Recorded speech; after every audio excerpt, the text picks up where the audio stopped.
hiperholesterol. Najprej bi povedal tole, naša gosta bosta ugledna slovenska zdravnika, docent dr. Urh Grošelj iz kliničnega oddelka za endokrinologijo, diabetes in presnovne bolezni, pediatrične klinike UKC in pa primarij Matija Cevc, naš predsednik iz kliničnega oddelka za žilne bolezni tudi UKC-ja. Najprej bi vas prosil, da vsi, ki ne govorite oziroma ne govorimo, izklopimo mikrofone. Da ne bi motili tistega, ki bo takrat govoril. To preprosto naredite tako, da pritisnete v spodnjem levem delu ekrana mikrofonček. Drugič, kot je Nataša že povedala, tole konferenco snemamo. Če bi kdo želel, da se njegov obraz ne pojavi na teh naših, če se slučajno snemanju, potem naj izklopi kamero. In bomo samo videli napis njegovega imena. Toliko za uvod, sicer bomo delali po naših ustaljenih načinih. Najprej bosta dobila besedo oba uvodničarja, potem bomo seveda odprli diskusijo, po sami konferenci pa se bomo potrudili, da boste čim prej dobili izjavo za javnosti in seveda tudi kontaktne podatke za kontakte z odgovornimi, ki bi vam lahko dali še dodatna pojasnila v zvezi z družinsko hiperholesterolemijo, hudo boleznijo, ki je seveda boleznijo srca. O tem bo najprej dobil besedo docent dr. Urh Grošelj, ki mu želimo dobro jutro, ker je na drugem koncu sveta. Hvala lepa za to željo in pa jaz bi vse lepo pozdravil. Se pravi, najprej nekaj na kratko, takole se vsako leto se dobimo pred tem dnevom družinske hiperholesterolemije. Morda tudi kakšne informacije ponavljamo iz leta v leto, ampak vseeno se nam zdi to smiselno kontinuirano ponavljati. Vsako leto je tudi kakšna novost, na katero opozorimo, ampak vseeno nekako kljub temu, da mislim, da generalno kar nek napredek delamo, tudi v smislu diagnostike in prepoznave te motnje, še vseeno nekako povsem zadovoljni pa nismo. Zdaj, na kratko, družinska hiperholesterolemijo lahko označimo kot najbolj pogosto življenje ogrožajočo dedno motnjo pri ljudeh nasploh. Se pravi, z pogostnostjo 1 na 300 je to ne sodi med redke bolezni. Je to razmeroma pogosta motnja, nekako primerljiva z diabetesom tipa 1, ki jo ima eden od 300 prebivalcev Slovenije. Se pravi, to je približno 6 do 8 tisoč ljudi po naših ocenah, to je že za neko manjše mestece prebivalcev. In med temi je še vedno velika večina, se pravi, še za eno majčkeno manjše mestece nediagnosticiranih. In zato mi tukaj polagamo zelo veliko naporov k temu, da bi bila ta prepoznava čim bolj zgodna, po možnosti že v pediatrični dobi, ker je dokazano, če dobimo otroka pred puberteto, oziroma če najdemo tazga otroka, smo lahko učinkoviti za primarno preventivo. To pomeni, smo lahko učinkoviti na način, da se zaplete te motnje, ki so sicer zelo pogosti, se pravi, oseba z družinsko hiperholesterolemijo lahko računa z 10-krat večno verjetnostjo približno ali več, odvisno spet kakšen je ta genetski vzrok specifičen pri posamezniku, za kasnejše srčno-žilne zaplete. Se pravi, ob nezdravljeni motnji nekako rečemo okoli 50% posameznikov z motnjo do 50. leta razvije nek zaplet, lahko že, ali je to že viden klinično ali ne. Skupno pa neprepoznana, se pravi, če diagnoza ni prepoznana, v povprečju tak posameznik po enih ocenah, ki so bile objavljene, izgubi približno 16 let življenja, kar mislimo, da je preveč. Zdaj, tisto, kar je letos novega, mogoče se bom samo še navezal, se pravi Slovenija, če še enkrat ponovim, ima tukaj vsaj enega oziroma so dva dobra načina, kako odkriva. Zdaj, glede odraslih bo kasneje več povedal dr. Cevc, jaz lahko za ta pediatrični del povem, se pravi v Sloveniji poteka, Slovenija je trenutno še vedno edina država na svetu, kjer poteka populacijsko presajanje družinske hiperholesteremije pri 5-letnih otrocih, se izmeri celokupni holesterol in potem, če so te vrednosti povišene, je za nadaljnjo potrditveno diagnostiko tak otrok napoten na pediatrično kliniko, kjer tudi s pomočjo genetske analize potrdimo ali uvržemo to diagnozo. Če pri otroku potrdimo to diagnozo, potem v naslednjem koraku relativno enostavno to diagnozo lahko potrdimo še pri enem od staršev, ki je glede na način dedovanja, temu rečemo avtosomno dominantni način, bo, se pravi, eden od staršev in polovica sorojencev bo imelo enako motnjo, se pravi 50% verjetnost je, da se ta motnja prenese med generacijami.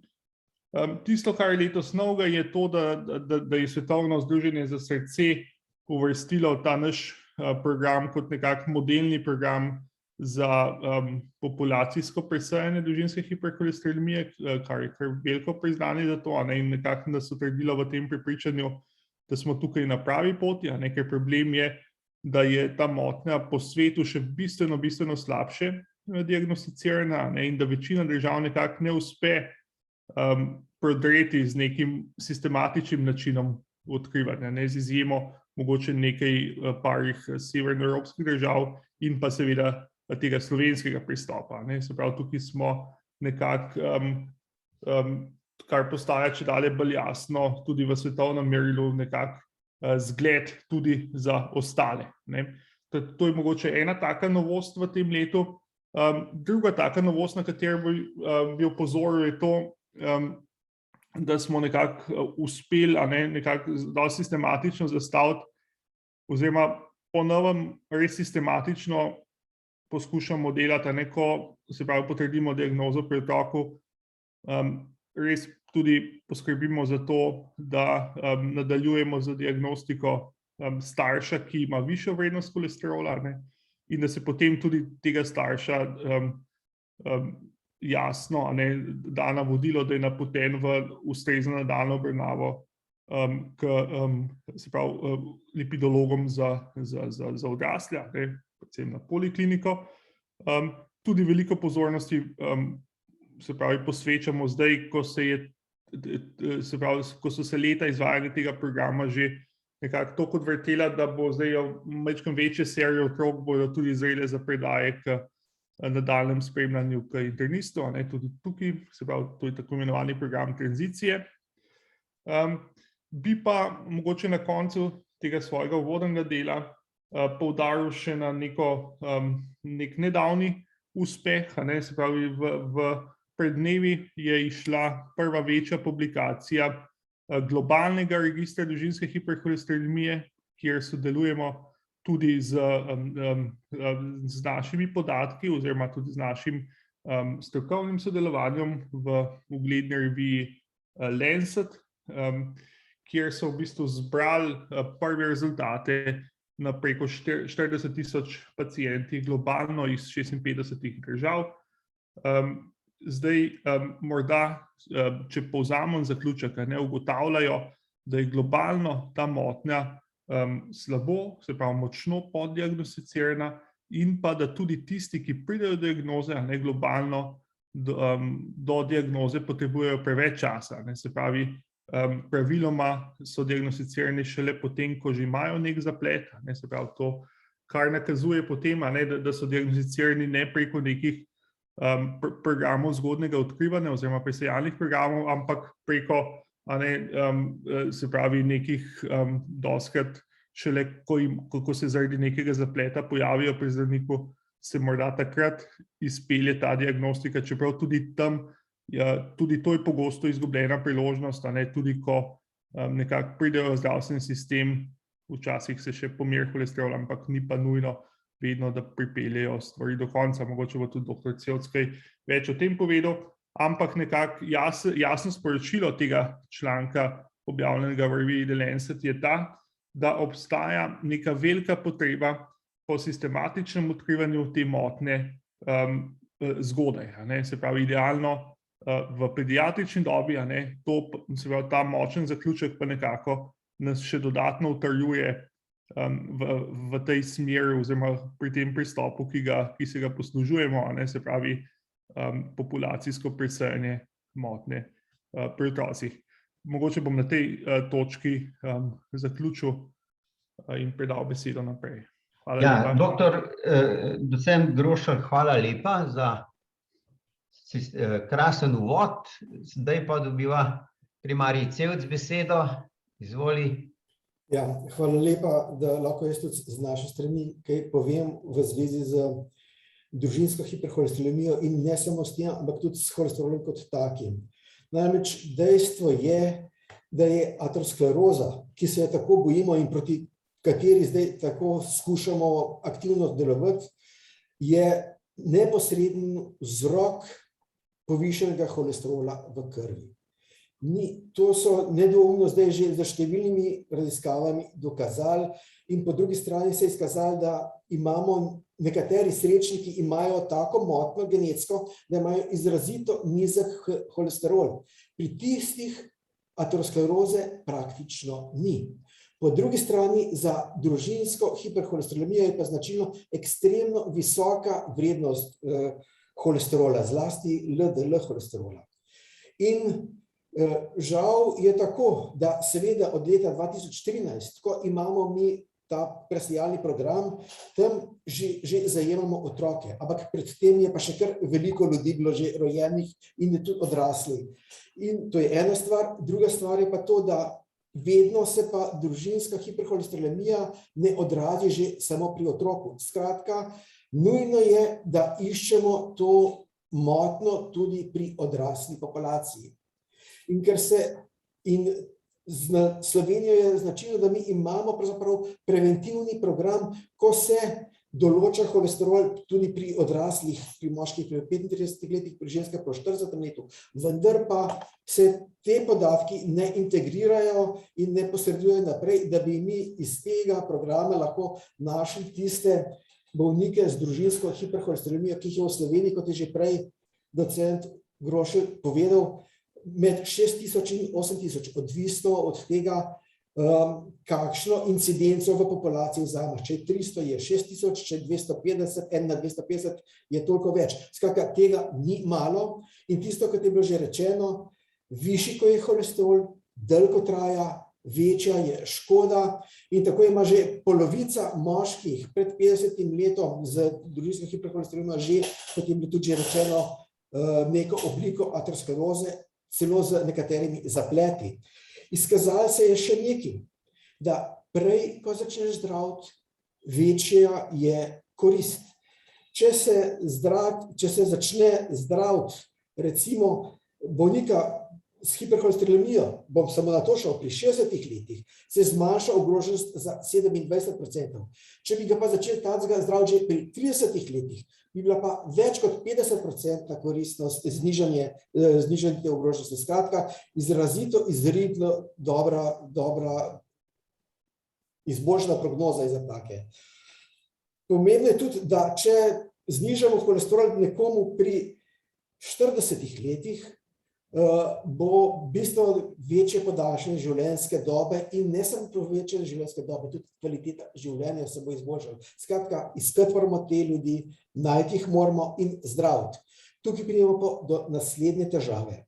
Žal je tako pri nas kot tudi v svetu prisotno to, da se te bolnike ne zdravi dovolj odločno. Mi vemo, da tak holesterol, kot ga imajo bolniki z družinsko hiperholesterolemijo, povzroča visoko, če ne zelo visoko ogroženost. In pri takih bi mogli drastično znižati raven holesterola, kar se danes z sodobnim pristopom zdravljenja da.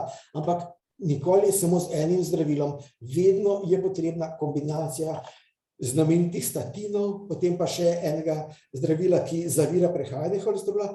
Zdaj v zadnjih 5-6 letih pa imamo že tudi novejša zdravila, ki delujejo preko tako imenovanih PCSK9. To je ena posebna beljakovina, ki če je preveč aktivna, povzroča družinsko hiperholesteremijo, ampak tako imajo tudi drugi lahko visoko. In mi znamo to beljakovino na 2 načina odstranjevati. Ali z protitelesi, to so injekcije, ki se jih daje na 14 dni, ali pa z posebno pod deloma že genetsko pravzaprav terapijo, ko zavremo sintezo te beljakovine in na ta način do 60% dodatno znižamo holesterol. Skratka, zelo učinkovito.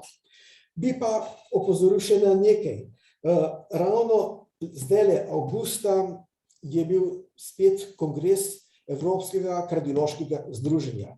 Tokrat so bile sprejete nove smernice za preventivo srčno-žilnih bolezni in te smernice so prav to, kar sem zdajle govoril, zelo upoštevale. Namreč strašno poudarjajo, da je potrebno začeti zdraviti že mlajše in tudi ogroženost, pri kateri se začne zdraviti, so spremenili in stratificirali, se pravi, razdelili so jih v starostne skupine, tiste pod 50 leti, tiste med 50 in 70 letom in tiste nad 70 letom. In mi imamo za ocenjevanje srčno-žilne ogroženosti posebne točkovnike, s katerimi lahko predvidimo, kakšna je 10-letna srčno-žilna ogroženost za vsakega. In ve se, da pri tistih, ki so mlajši od 50 let, če je ta ogroženost več kot 2,5%, take se že obravnava kot visoko ogrožene in take je potrebno zdraviti in sicer tako, da se jim zniža holesterol LDL pod 1,8 mmol na liter. To je dokaj nizko. Medtem ko v skupini med 50 in 70 leti je visoka ogroženost se vrednoti že med 5 in 7,5, pri zelo starih, tam nad 70 je pa še malo višji, tako da stratificirajo tudi tukaj z namenom, da bi se odločno in intenzivno zdravili že te mlajše bolnike, ki so doslej veljali, se je rekel, vse je še mlad, temu se da pa nič zgodilo. Ne bo se mu nič zgodilo, morda res ne, ampak kot smo prej povedali, 50% bolnikov z družinsko hiperholesteremijo ima že aterosklerotične spremembe pred 50 letom. In to pomeni, da so dejansko zelo ogroženi. To je tisto, kar je mogoče med bolj takimi pomembnimi novostmi. Seveda tudi zelo visoka ogroženost, ko je treba holesterol LDL znižati pod 1,4 mmol, to je pa še naslednja zgodba. Tako da vidimo, da nas dejansko, kot je že docent Urh rekel, čaka veliko dela in prepričevanja, pa ne samo to. Tisto, kar je pomembno, mislim, da je tudi to, da bomo morali podatke oziroma razkrite paciente, za katere ob teh preventivnih programih odrasle populacije vidijo, da imajo visok holesterol, te je potrebno obravnavati bistveno bolj resno, odločno in bomo na ta način preprečili marsikater srčno-žilni zaplet, ki vodi ali v invalidnost ali pa celo v smrt. Tako da to je zelo pomembno. Sočasno s tem bi pa rad povedal še nekaj, glede na to, da smo že kar globoko v 4. valu COVID-19. Mislim, da je velika napaka in zelo narobe to, da se v tem času pravzaprav zanemarja bolnike, ki imajo pravzaprav druge dejavnike tveganja, kot je holesterol, povišan tlak, sladkorne bolnike. Skratka, te bolniki ne hodijo do zdravnikov in se jih zato pravzaprav tudi dostikrat ne zdravi dosti odločno. Mi pa vemo, da je to skupina ljudi, ki je še zlasti občutljiva in ranljiva ob COVID infekciji. Skratka, prvo kot prvo, vsi te bi se morali cepiti. Če se ne cepijo, je njihova ogroženost drastično bolj velika kot pri tako imenovani zdravi populaciji. To je eno. Vedeti moramo pa še nekaj. COVID sam po sebi je izrazito škodljiv in nevaren za srčno-žilni sistem. Vemo, da lahko infekt s COVID-om povzroči akutni miokardni infarkt, Vemo, da lahko COVID povzroči vnetje srčne mišice, osrčnika, motnje srčnega ritma. Vemo tudi to, da virus COVID-a napada žilno steno in spremeni njeno delovanje, tako da je pravzaprav še bolj pospešena ateroskleroza, ker tukaj gre za neko vnetno dogajanje. Nenazadnje vemo, da COVID povzroča tudi tako imenovani citokinski vihar, pa imunske odgovore, kar vse vpliva tudi na srčno-žilni sistem. Bolniki, ki imajo COVID, oziroma tisti, ki imajo že znano srčno-žilno bolezen, morajo biti v tem obdobju še enkrat bolj pozorni, da ne bi zamudili časa, ko jim lahko z ustreznim ukrepanjem preprečimo zaplete in nenazadnje tudi smrt ali pa težjo invalidnost. Toliko se hoče povedati jaz. Hvala tudi primarju Cevcu. Zdaj bomo prešli na vprašanja. Imate možnost, da svoje vprašanje zapišete v chat, kar najdete v spodnji vrstici, ali pa, če greste malo bolj proti desni, tam, kjer je reactions, tisto obrazek s plusom, pritisnete na roko in tako vam bomo dali besedo. Opozarjam pa na to, da tisti, ki boste govorili, da priklopite mikrofon. No in eno vprašanje imamo že na chatu, pri kateri vrednosti LDL-a pa moramo biti zaskrbljeni. In drugo, kako poteka zdravljenje otrok.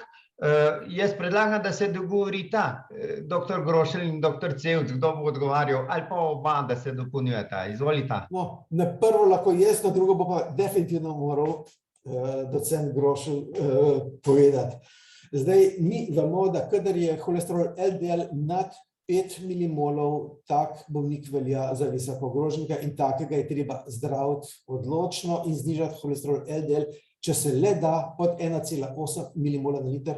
Tukaj bi mogoče sam še en ščepec dodal, ni samo LDL holesterol tako žleht, gledamo zraven še dostakrat tudi tako imenovani apoprotein B, s katerim vzamemo vse tiste maščobne delce, ki so škodljivi in ki najedajo naše srce in naše žile, in ta bi mogel biti pri takih pod 0,80 grama na liter. Zdaj pa predajam besedo docentu Grošelju.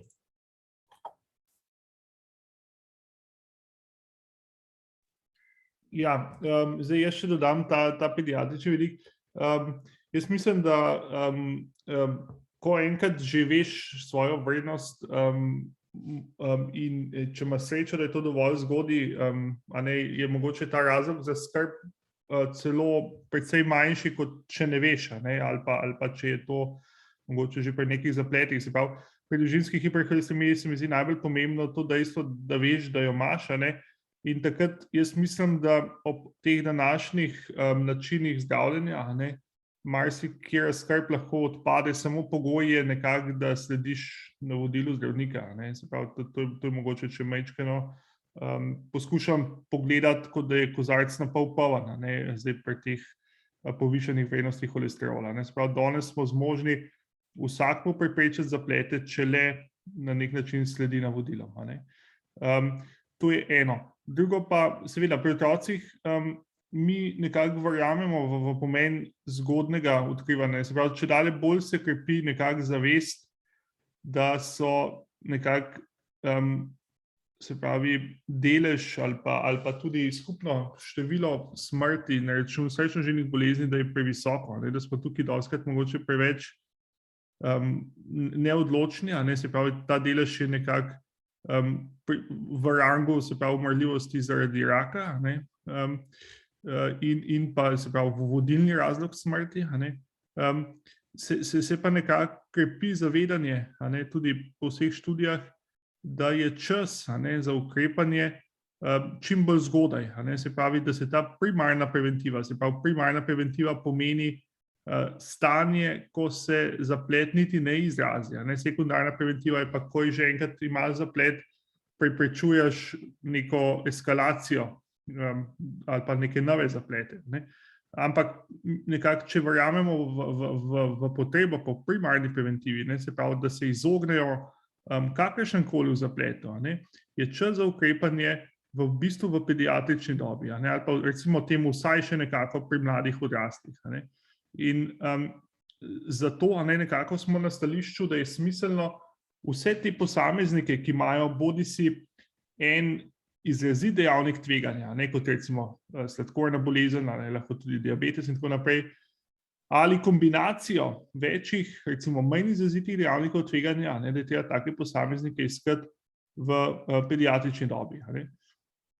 In tukaj nekako mislimo, da je ta priložnost, recimo dokazano je tudi, da če mi najdemo posameznika v tem recimo predšolskem ali pa zgodnjem šolskem obdobju, to je predpubertetna situacija, je en kup prednosti, zakaj ga takrat iskati, pa tudi smo takrat bolj učinkoviti v smislu vzgoje za zdrav življenjski slog. Mi nikoli ne začnemo z zdravili, vedno najprej poskusimo optimizirati ali pa dati nasvet, kako optimizirati življenjski slog, se pravi, da se otrok mogoče več fizično aktiven, se vključi v kakšen šport in pa dobijo zelo natančna navodila.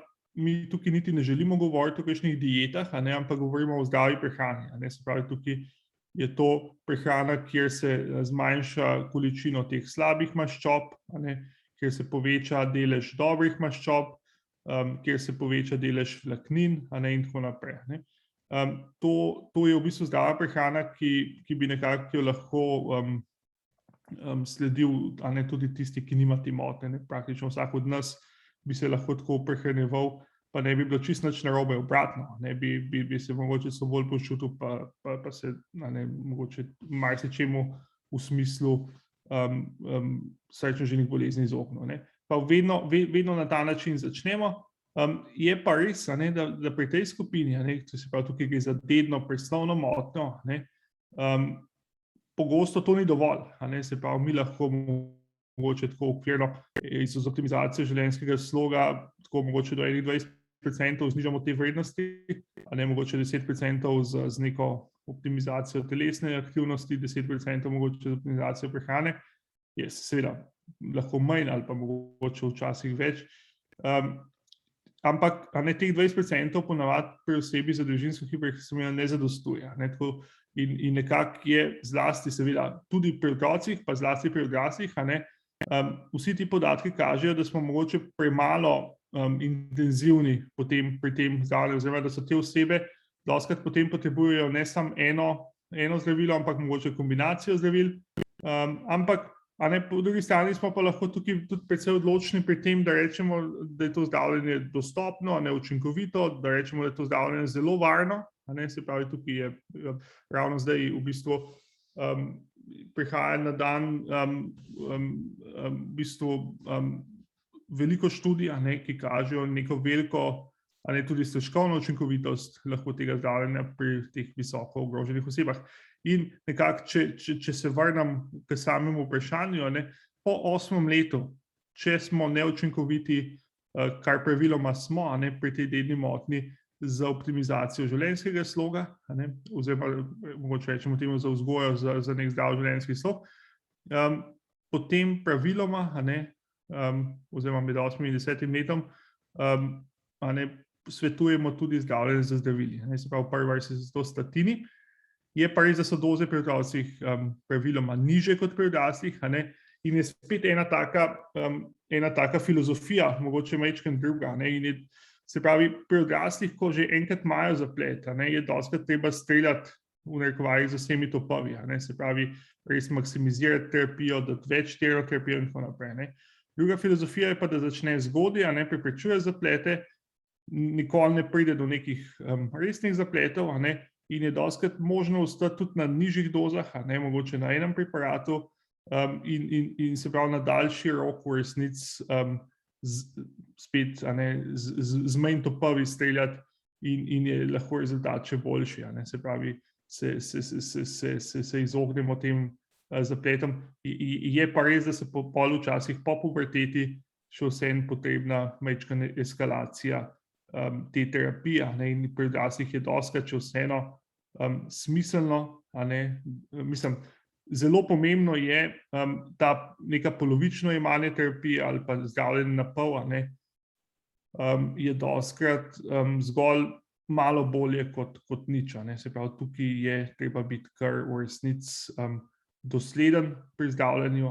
To pomeni, da res skrbimo za to, da so te vrednosti ne samo malo znižane, ampak ustrezno znižane, in da pač pacient to terapijo redno prejema. Mogoče to. Hvala lepa. Zdaj imamo še 3 vprašanja. Jaz mislim, da tole, kako je z dietami, gibanjem, raznimi pripravki. Gospa Anita je to postavila vprašanje primarji Cevc. Boš odgovoril? Bom, z veseljem.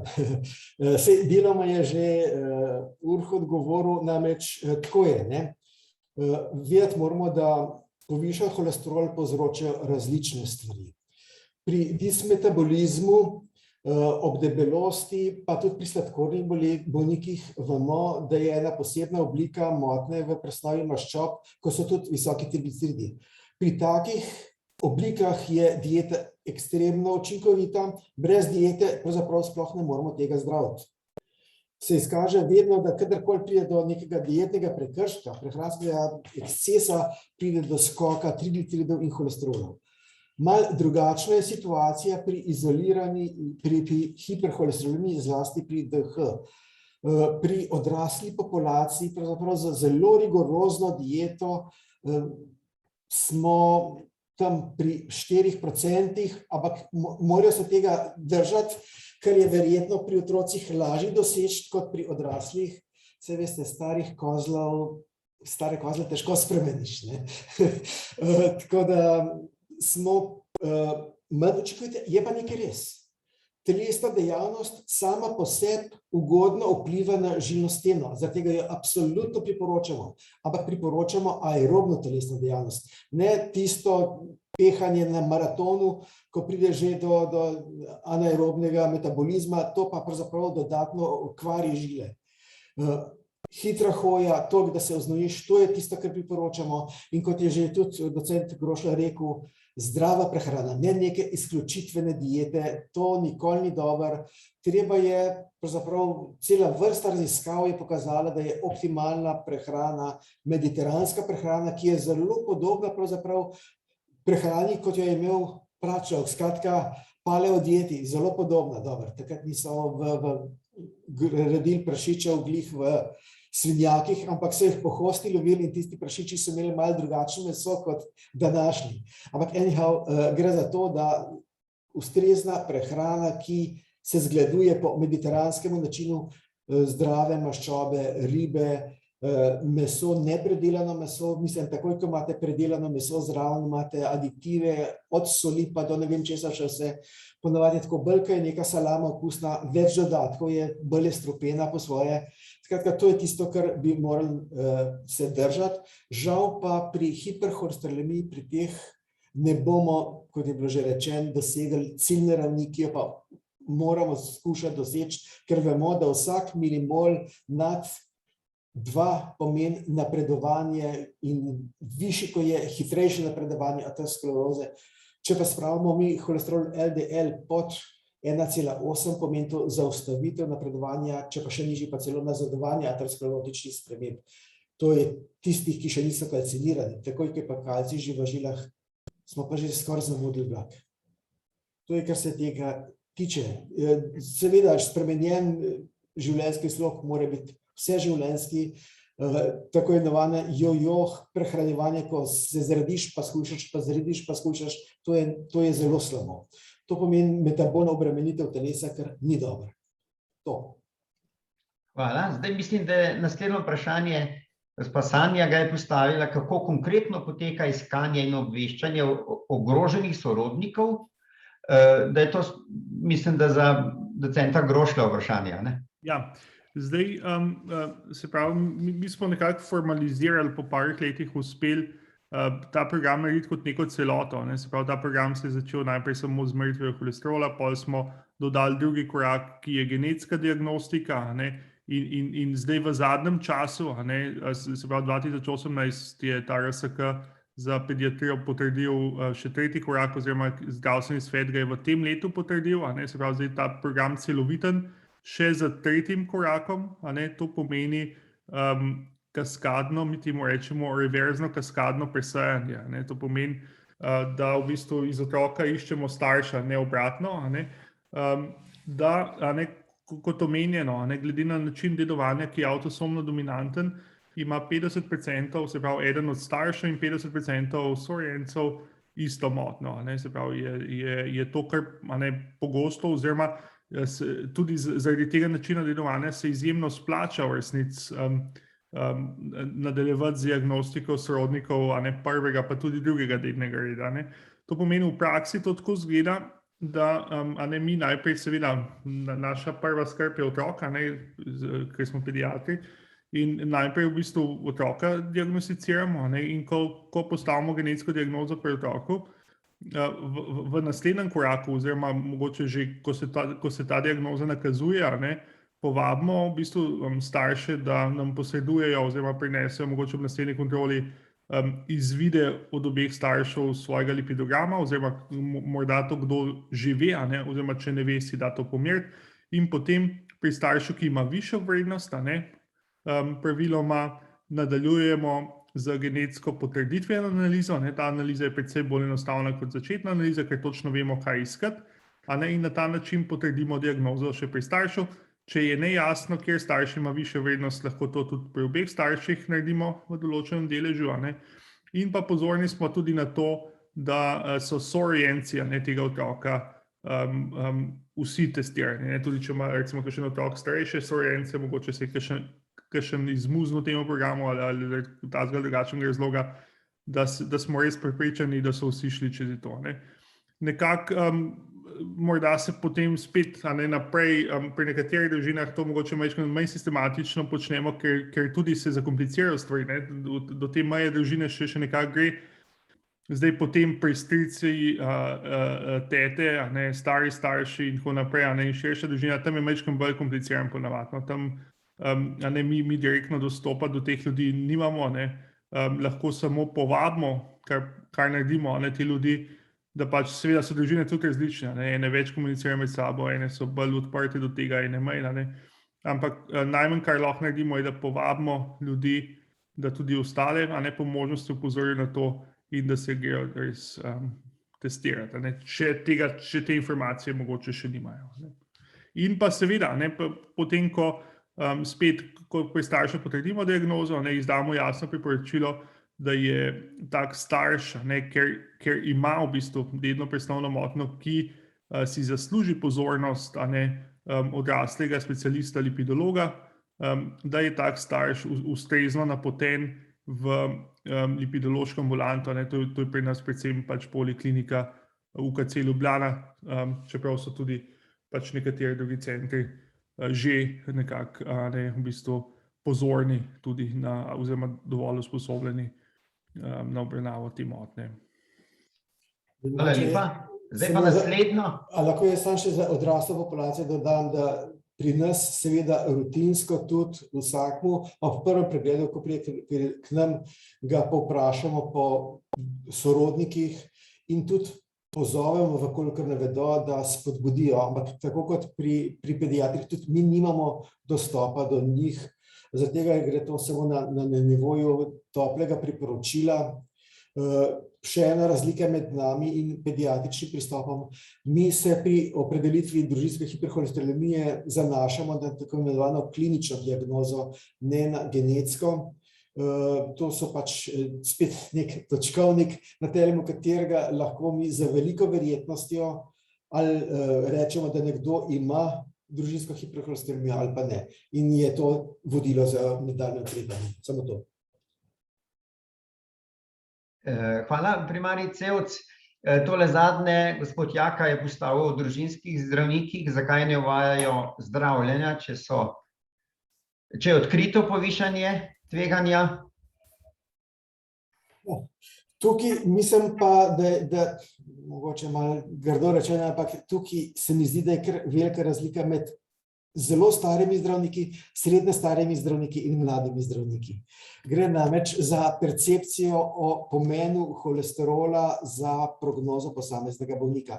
Jaz mislim, da zdaj že kar v zelo velikem deležu obravnavajo take bolnike in jih tudi skušajo zdraviti, saj sklepam na to po strašnem prilivu napotnic v našo ambulanto z zelo tehtnimi vprašanji. To se pravi, da so se stvari kar spremenile. Je pa nekaj res, ne? Da imamo nažalost na medmrežju toliko lažnih podatkov in ljudje se na te podatke ozirajo, jih komentirajo in nažalost se te lažni podatki, kako je visok holesterol zdrav in kako koristi, je to tako podobno kot proti cepilci. Čist podoben problem je in s temi imamo težave, seveda je pa tudi kakšen zdravnik kako misli, seveda se nismo vsi svetniki, ne. Ampak mislim, da se te stvari izboljšujejo.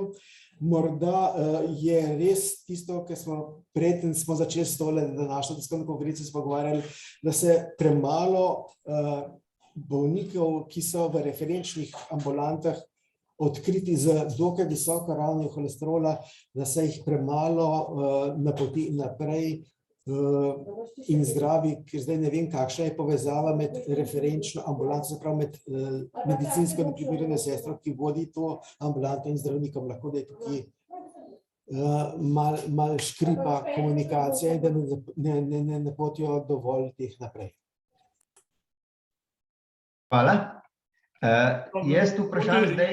Jaz sam, če smem, mogoče sam na kratko dodati, seveda, jaz bi se tukaj tudi pridružil, se pravi, primarni nivo, se mi zdi, da večinoma, se pravi, kolegi zelo kaj napore vlagajo, morda moramo imeti tudi pred očmi veliko obremenjenost primarnega nivoja, mogoče iskati načine, kako na kakšen način mogoče lahko pridemo naproti, mogoče še poenostavljati, mogoče kakšna priporočila. Jaz upam, da bomo v tem letu tudi tukaj kakšen korak naprej naredili. In pa predvsem pri družinski hiperholesterolemiji, da se res poslužujemo vseh možnih kanalov. En način ni dovolj, tudi če otroka najdemo, preden se bojo vse generacije obrnile, bo 30 let naokoli. Se pravi, tukaj bi izgubili veliko odraslih, recimo lahko, ki so že tam, mogoče nimajo otrok, da bi jih preko otroka najdli in tako naprej. Moramo se res poslužiti, se pravi, veliko oseb je, tako kot je dr. Cevc rekel, ki ima zmeren holesterol, pa morda umanjka ta korak do diagnoze in do zdravljenja. Potem so ljudje z zapleti, mogoče so po kakšnih revaskularizacijah koronarnih in tako naprej, ker tudi mogoče se pomeri holesterol, pa se ne postavi diagnoze. Tudi pri vseh teh ljudeh moramo iti v drugo smer, mi iščemo starše otroka, treba iskati tudi otroke teh odraslih ljudi, ki se jih mogoče na neki točki najde, ali preko kakšnega zapleta, ali preko kakšne referenčne ambulante. Tako da jaz mislim, da če hočemo biti tukaj nekako uspešni, kar smo, mislim, da mi lahko, ker smo na dobri poti, bomo mogli v bistvu vse te kanale pravilno aktivirati oziroma še poiskati nekako skrite rezerve. Mogoče bomo čez eno leto že kaj omenjali o tem, koliko smo bili uspešni. Hvala. Zdaj tamle vidim eno roko na Zvezi koronarnih bolnikov. Izvolite. Ja, dober dan, lep pozdrav vsem prisotnim. Pozdrav v imenu Zveze koronarnih društev klubov Slovenije, posebej pa pozdrav v imenu Koronarnega kluba Mežiške doline. Sem predsednik Koronarnega kluba Mežiške doline, priimek je Ovnič.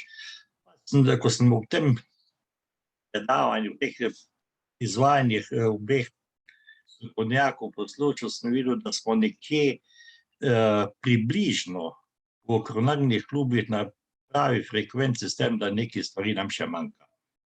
Res je, da se trudimo, koliko se ne več da z samim izobraževanjem. To je tisto osnovno, kar je. Od tistih temeljnih postopkov pa vse naprej do teh zadnjih zadev, holesteremije, pa nekaj, kar je bilo zato rečeno, hipotezi pa teh stvari. In moram reči, da zelo težko je priti do osebnih zdravnikov. Predvsem tule pri nas na Koroškem imamo te probleme, da če ne pokličeš oziroma ne postaviš veze preko elektronske pošte, je s telefonom zelo težko doseči zdravnika. In res se pojavlja pri nas en kup takih nezdravljenih bolezni, od infarktov pa do vseh takih zadev, ko pač zaostajajo.